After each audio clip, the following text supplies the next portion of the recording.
Quad City Bay Area. Nobody ever tested Bandit versus Crossfire. Thank you for a $2 super chat. Quad City Bay Area, no one is doing long-range testing right now, as far as I know. The last guy who was doing long-range testing was Wesley Vardy, and he got shut down by the CAA in his country, the FAA of his country. He got a $3,000, I think it was, a $3,000 fine, and took all his videos down and doesn't do any long-range testing anymore. The problem is, and I said this in my review of the Bandit module, I said I'm not going to be doing long-range testing because it just puts a much too big of a target on your back. And people left all kinds of comments that made me grit my teeth. Because so the comments were like, well, why don't you just put the receiver in a car and drive the car down the road? And I say this as someone who has, with full acknowledgement that the testing is flawed, but like, well, I'm going to just do anything rather than nothing.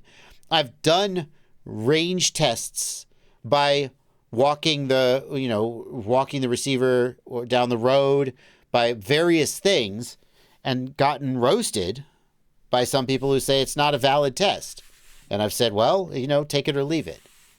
And then for this one, I said, well, look, I'm just not going to do it. Like, if you put a receiver in a car, the body of the car is affecting your range. The fact that you're driving up and down hills and around buildings is affecting your range. It's an interesting test, but it doesn't really, it's not the best possible test you could do. The only way to really do the test is to fly an aircraft, because that's the actual thing that you're trying to do.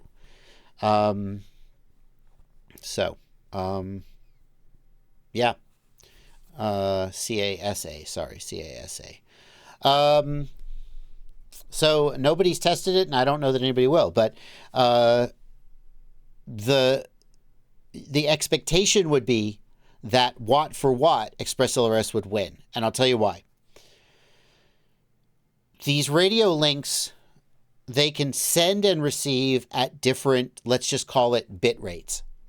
That's not exactly the right way to put it, but Captain Bry, who's surely in the chat, could give the technical term. I don't actually know what it is. You got this chip, and the chip is doing the LoRa modulation or the FLRC modulation, but for long range, it would be LoRa. And there are different, spreading factors. Is that the right term? But the higher the bit rate, the worse the range of the signal. That's the takeaway. The slower you transmit data, the better the signal can cut through the background noise and the longer the range of the signal, right?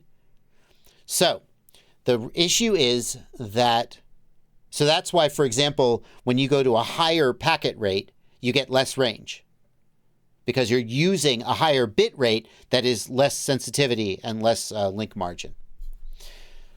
Crossfire and ExpressLRS both use LoRa. They both use the exact same hardware under, the same modulation chip. But Crossfire packets are bigger. So when Crossfire is transmitting at 50 hertz, Crossfire has to use a higher bit rate to send 50 great big fat packets per second. And ExpressLRS has been designed from the beginning to be optimized for efficiency and speed. And so ExpressLRS packets are smaller and thinner. And that means ExpressLRS can run 50 hertz at a lower bit rate, which will just mathematically have a better link margin. So if both of them are running the same wattage output and the same packet rate, which of course they should be for fairness, ExpressLRS will get longer range. Now, that's the theory. In reality, we would need to make sure that the antenna wasn't effed up or the module wasn't effed up, and only a real world test could thoroughly prove that. But the expectation would be that ExpressLRS would get longer range for that reason. Captain Bry has not put the correct name of the term. I'm going to go with spreading factor, but I'm not sure about that. Bit rate is a fine analogy.